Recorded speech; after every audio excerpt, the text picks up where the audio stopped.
Narito naman po ang iyong pangalawang katanungan at ito'y may kinalaman po sa International Criminal Court, ICC. Ang tanong, tama ba ang ginawang pag-aresto at pagdala kay dating Pangulong Duterte sa The Hague? Alam ko po na naubos na lahat ng argumento dito. Napakalinaw po ng sagot kahit ano po ang political color ninyo, mali po ang pag-aresto.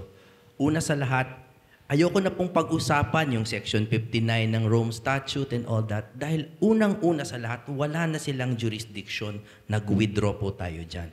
But assuming without conceding na meron silang jurisdiction, next is the principle of complementarity.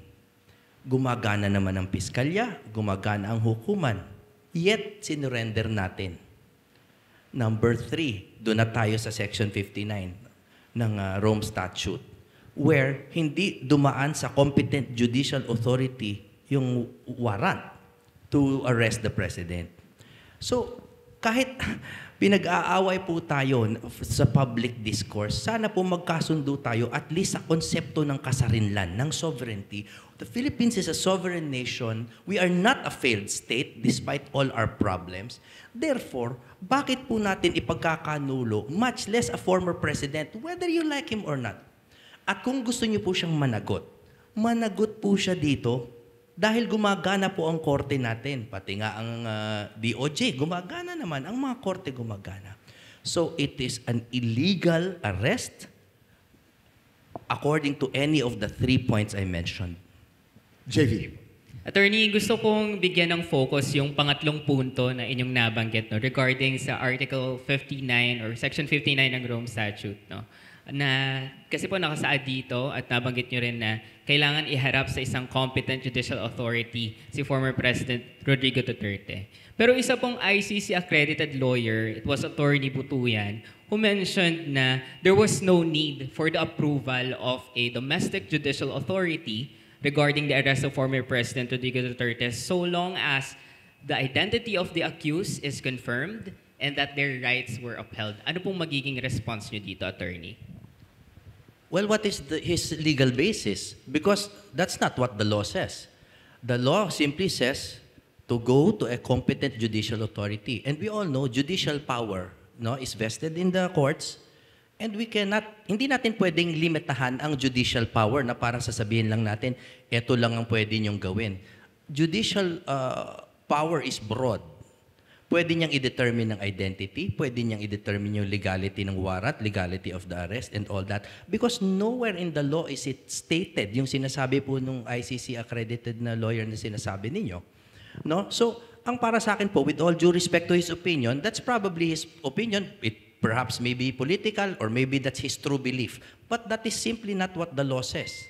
The law simply says mag-resort sa competent judicial authority and we have no right to limit the definition of judicial power. Wilson.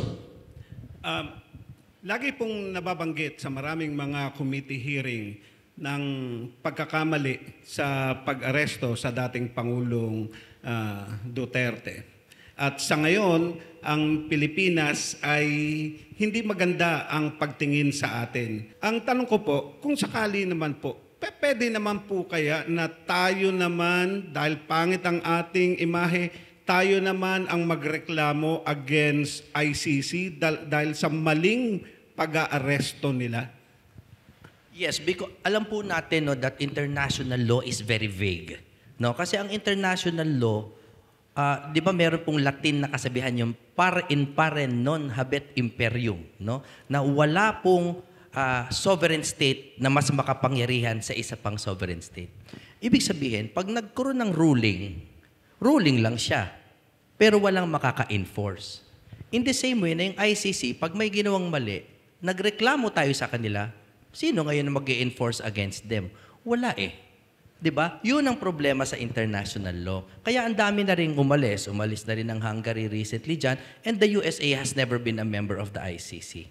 So ang para sa akin po, we should stop focusing on that international aspect. Ayusin po natin yung judicial system natin dito so that we ensure that justice is served here bilang Pilipino. JV. Attorney, isa po sa mga naging punto nyo kanina ay hindi na tayo miyembro ng ICC. If you were to be elected sa Senate, non-negotiable na po ba na bumalik tayo na maging miyembro ng ICC? Well, the President is the chief architect of foreign policy, not the Senate. We concur, tama, by 2/3 kung papasok siya ulit sa treaty na yan, no? But that is up to the President. If you want my personal opinion, not as a senator, para sa akin po kasi, pasalihin muna natin yung malalaking bayan para pantay-pantay. Kasi ang nangyayari po, you have to remember, even in the Rome Statute, nakalagay na ang UN, yung Security Council, yung permanent members nila, ay may relationship sa ICC. Ang isa sa mga permanent members ng UN Security Council, US, di ba? US, UK, Russia. Yeah. Kung meron silang influence sa ICC, pero hindi sila miyembro doon, hindi po ba unfair yun? Di ba? Parang wala naman tayong pride sa sarili natin. So I think we should recheck the membership of other states before we rejoin.